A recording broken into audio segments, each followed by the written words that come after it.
I never imagined I'd be writing something like this.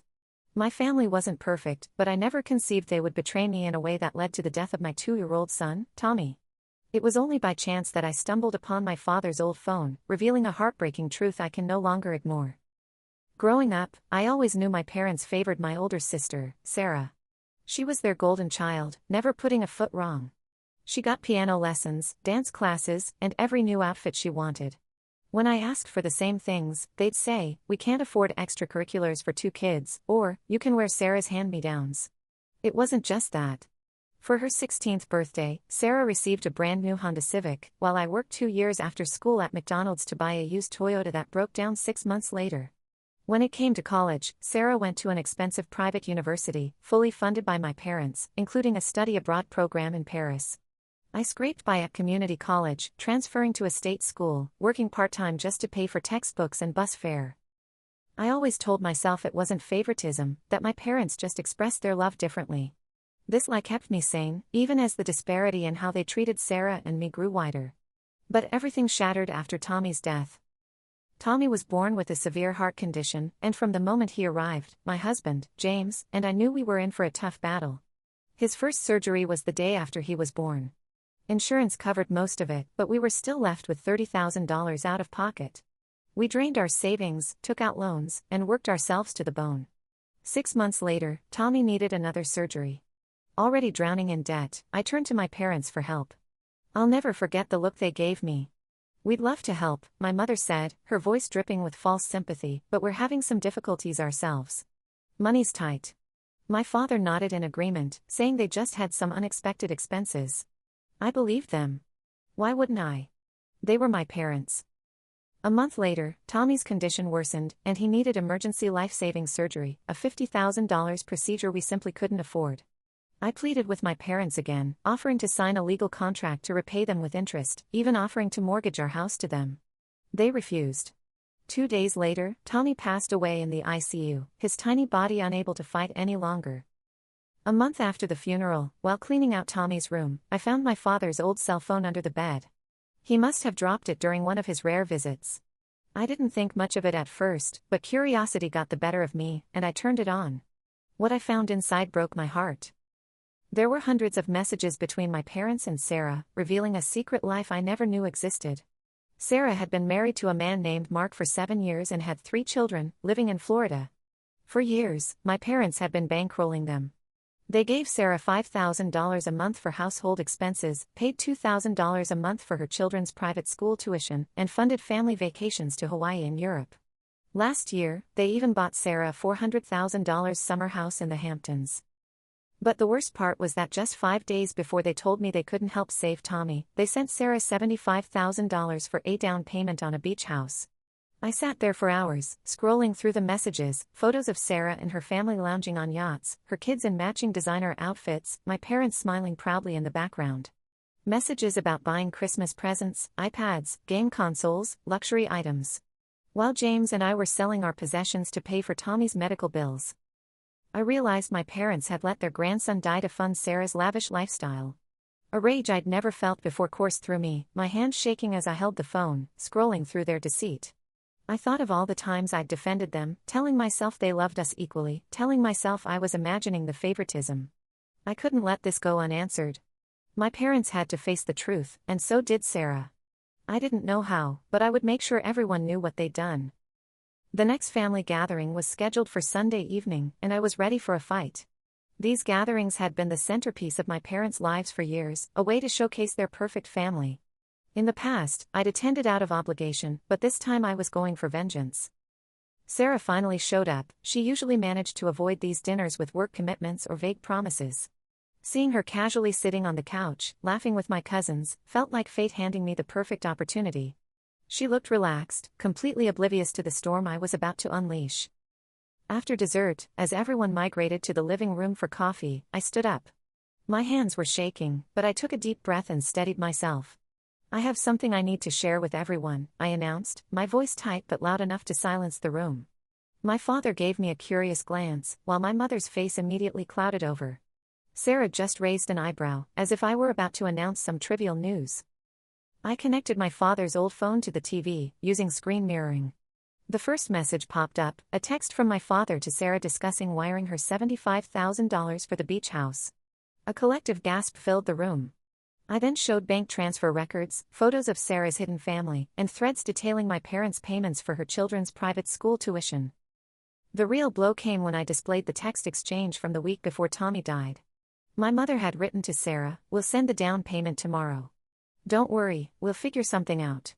The date on that message was just 3 days before my parents told me they couldn't help with Tommy's surgery. The silence exploded into chaos. What is the meaning of this? My Aunt Susan cried, her face pale. "You told us you couldn't help Jenny and James?" My mother burst into tears, lunging towards me, arms outstretched. "Let me explain," she wailed, as if tears could undo years of betrayal. I stepped back, trembling with anger. "Explain what?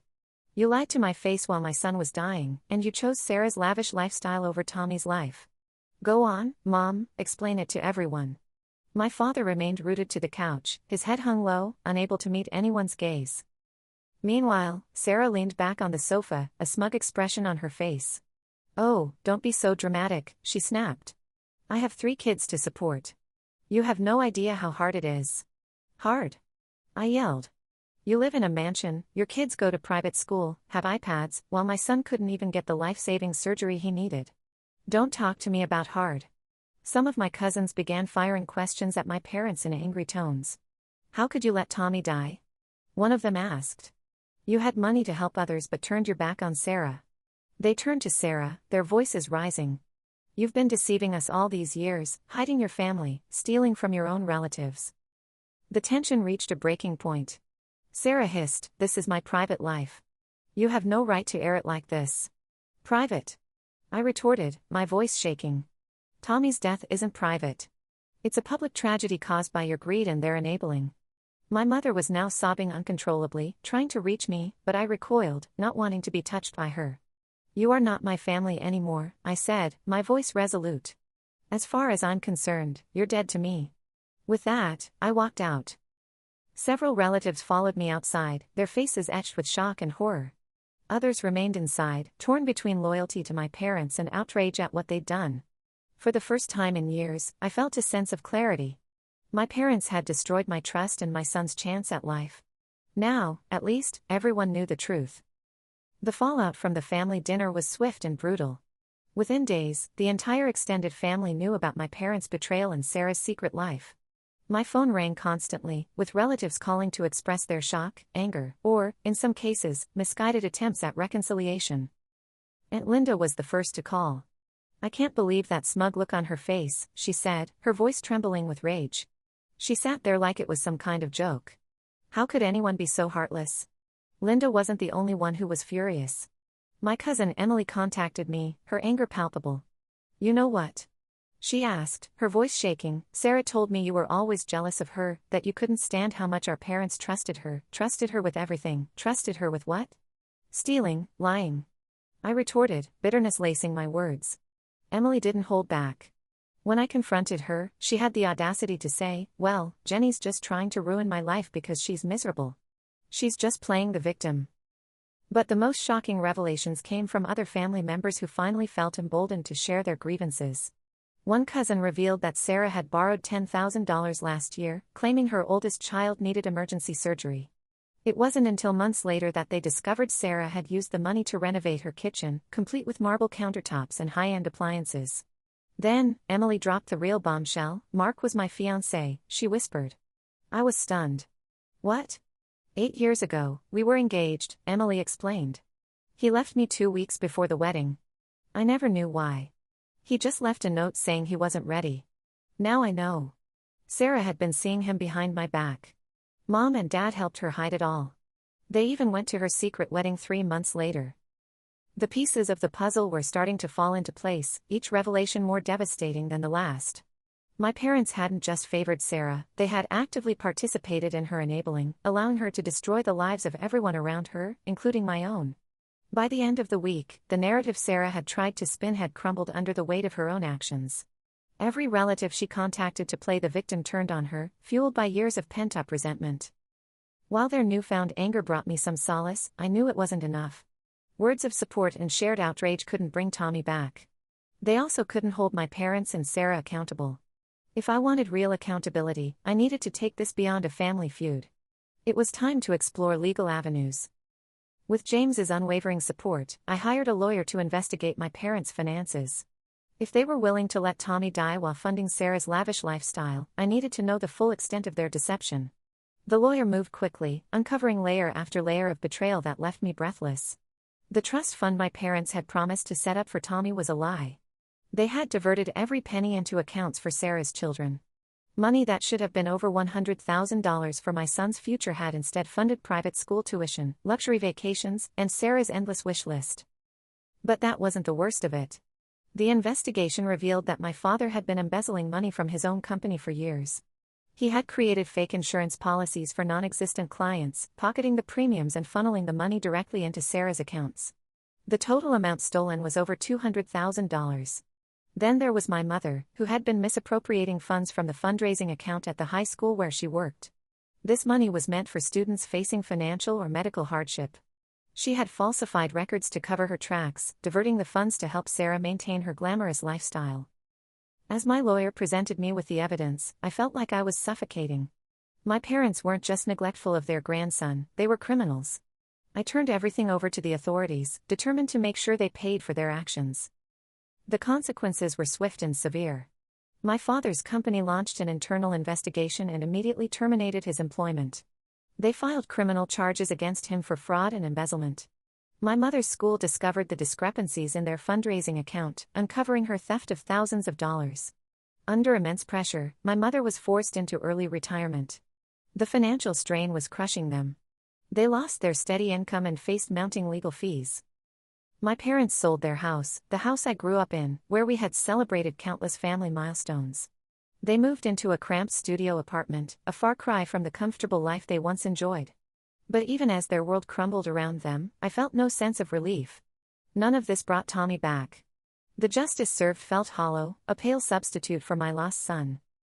The most poignant moment came during my father's court hearing. They sat at the defendant's table, looking nothing like the confident, doting figures they had always portrayed. My father looked defeated, his shoulders slumped, while my mother clutched a tissue, her hands trembling. The first order of business for the judge was Tommy's trust fund. My parents had promised to put $11,000 a month into it for each grandchild. However, when our lawyer revealed the account statements, the balance was starkly zero. Instead, detailed financial records showed that the money had been rerouted to Sarah's children's accounts, funding private school tuition, vacations, and even Christmas presents. When the judge demanded an explanation, my mother broke down in tears. "We didn't have a choice," she sobbed. "Sarah said she'd take the children away if we stopped supporting her. We didn't want to lose them." A hush fell over the courtroom before the judge spoke, his tone cold and sharp. "So, you prioritized your relationship with Sarah's children over the medical needs of your dying grandson?" My mother opened her mouth, but no sound came out. The judge's ruling was swift and decisive. He ordered the remaining funds in Sarah's children's accounts to be seized and distributed to the affected parties. This decision didn't bring Tommy back, but it ensured my parents couldn't continue their deception unchecked. Next came the lawsuit against my father's company. The prosecution detailed how my father had embezzled over $400,000 by creating fictitious client accounts and pocketing the premiums. They presented forged documents, fraudulent transfer records, and even a recorded testimony from my father's former secretary, who had been coerced into covering up his illegal activities. My father looked utterly broken as the judge read his verdict, ordering full restitution to the company and a suspended sentence contingent upon repayment. To avoid prison, my parents were forced to sell their house, their cars, and most of their possessions. They moved into a small studio apartment, a far cry from the comfortable life they once enjoyed. But the most shocking twist came in Sarah's own legal troubles. Mark's private investigator uncovered a series of fraudulent loans Sarah had taken out using her children's social security numbers. These loans totaled tens of thousands of dollars and had been used to fund her lavish lifestyle after Mark cut off her access to their joint accounts. When these charges were presented in court, Sarah's bravado vanished. Faced with overwhelming evidence, she accepted a plea deal in exchange for reduced jail time and the stipulation that she relinquish all custody rights to her children. Mark was granted full custody, and Sarah was barred from contacting her children without court approval. Watching it all unfold, I felt a hollow sense of retribution. Justice had been served, but the cost was immeasurable. My parents had destroyed their own lives and the family they claimed to cherish. Though the family was fractured, I began to feel a strange sense of release. The truth was out, and the burden of silence had been lifted. But even with the legal battles concluded and the truth exposed, the pain of losing Tommy remained a constant ache in my heart. The emptiness in our home was a stark reminder of his absence. James and I struggled to navigate our grief, finding solace in each other but forever marked by the loss of our son. The family gatherings, once a source of both obligation and resentment, ceased entirely. The chasm created by my parents' actions was too wide to bridge. Some relatives maintained contact with me, offering their condolences and support. Others remained loyal to my parents, choosing to believe their distorted version of events or simply wanting to avoid the uncomfortable truth. Sarah, ostracized and alone, disappeared from our lives entirely. Months turned into a year, and then another. Time, as they say, heals all wounds, but some wounds leave scars that never fully fade. I learned to live with the pain, to carry it with me as a part of my story. I focused on honoring Tommy's memory by living my life to the fullest, finding joy in small moments and cherishing the love I shared with James. One day, while volunteering at a local children's hospital, I met a little boy named Ethan. He had the same bright eyes and infectious smile as Tommy. Seeing him brought a rush of memories, both painful and precious. As I spent time with Ethan, playing games and reading stories, I realized that while I could never replace Tommy, I could channel my love and grief into helping other children. I started volunteering regularly at the hospital, eventually becoming a patient advocate, helping families navigate the complex world of medical care and insurance. It was a way to give back, to make a difference in the lives of children facing similar challenges to Tommy. It was also a way to honor his memory, to keep his spirit alive by helping others. Years passed. James and I eventually decided to try for another child. The fear of loss was always present, but we knew in our hearts that we had more love to give. We were blessed with a healthy baby girl, whom we named Lily. She brought a light back into our lives that we thought we had lost forever. Lily never replaced Tommy, but she filled a different space in our hearts. She brought new joy, new laughter, and a renewed sense of hope. We told her stories about her older brother, keeping his memory alive in our family. As I look back on everything that happened, I realize that while the pain of loss will always be a part of me, it doesn't define me. I have learned to find strength in my vulnerability, to find purpose in my pain. I have learned the true meaning of family, not the idealized version I once believed in, but the real, messy, and sometimes broken version that exists in reality. I have also learned the power of forgiveness, not for my parents or Sarah, but for myself. Forgiveness for the guilt I carried, for the questions I asked myself, for the what-ifs that haunted me. Forgiveness for not being able to save my son. Life is not perfect. It's filled with joy and sorrow, love and loss. But it's in navigating these complexities that we find our strength, our resilience, and our true selves. And though Tommy is gone, his love continues to shape my life, guiding me forward, one day at a time. And though Tommy is gone, his love continues to shape my life, guiding me forward, one day at a time.